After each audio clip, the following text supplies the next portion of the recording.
I mentioned in this course using what I call a work history document.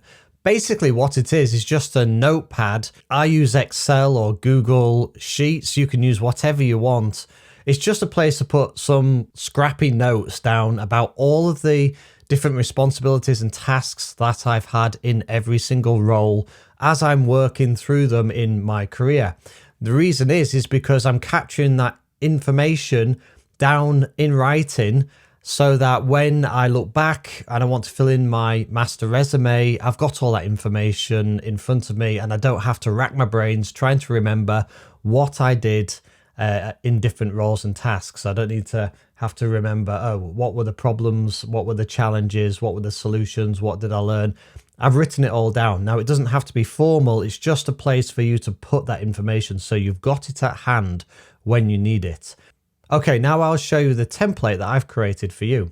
So this is the work history template, which I'm providing you with.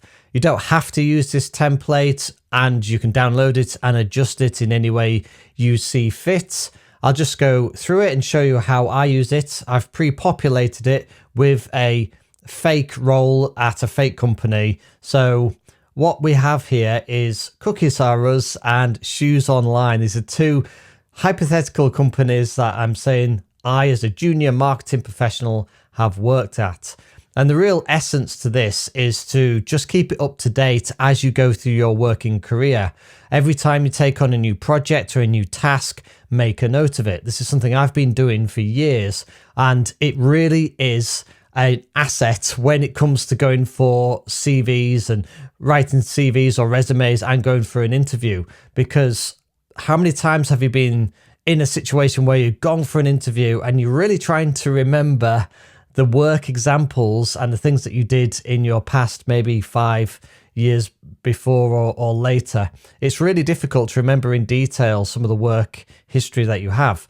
But if you've written it down in a document like this, it's going to jog your memory. It's going to be there to give you lots of examples. So when you get asked questions in interviews, particularly around behavioral type questions where they want a specific example from your past, you've got this wealth of information that you can draw upon. It's going to be a really good asset for you throughout your career, and particularly when you go for interviews.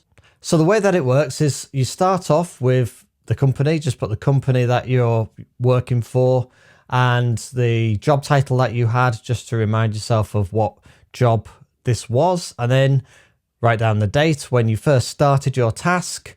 You might want to put a little bit of information about what that task was in order to jog your memory about the task, and then insert the detail.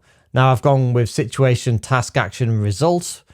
Why not use that? Because that's the way you're going to structure your answers in your interviews anyway.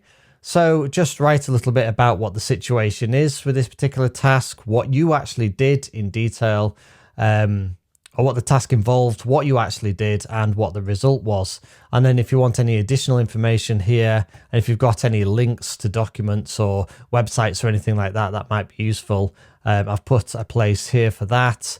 And you can just add anything else that you want to, really, on the right-hand side. So this is in Excel or Open Documents. You can load it up into a Google Sheet like I've got here and update it. Now I've wrapped the cells so that everything is inside of one cell. So what you might want to do to read it properly is just drag this down here. This will be the same in Excel as well. You might want to go to Format and then Wrapping, and you can wrap the text. It'll be similar in Microsoft Excel. If you're not comfortable with Excel, you could just use a Google Drive like this, because I'm showing exactly how to use it in a Google Drive. Again, you can just click on it and you might want to just expand the box here to read it, or read it inside of your box here.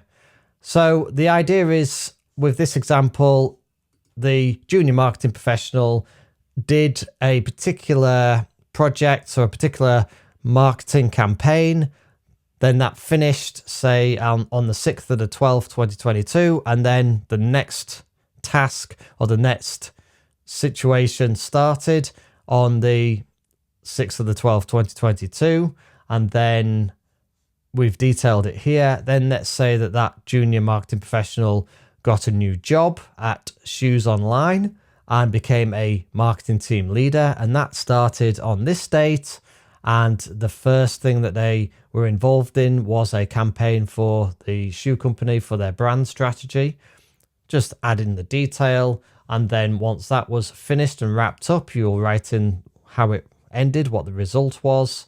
And then the next task was an international marketing campaign for the shoe company to launch into different markets. So I've put some information about that there. It started on this date, etc. And just go down, basically just go down this document and add to it. It doesn't have to be perfect. It doesn't have to be neat. It's just for you and your notes. But it really will be useful to make a note of this stuff because you will thank yourself later when it comes to prepping for interviews.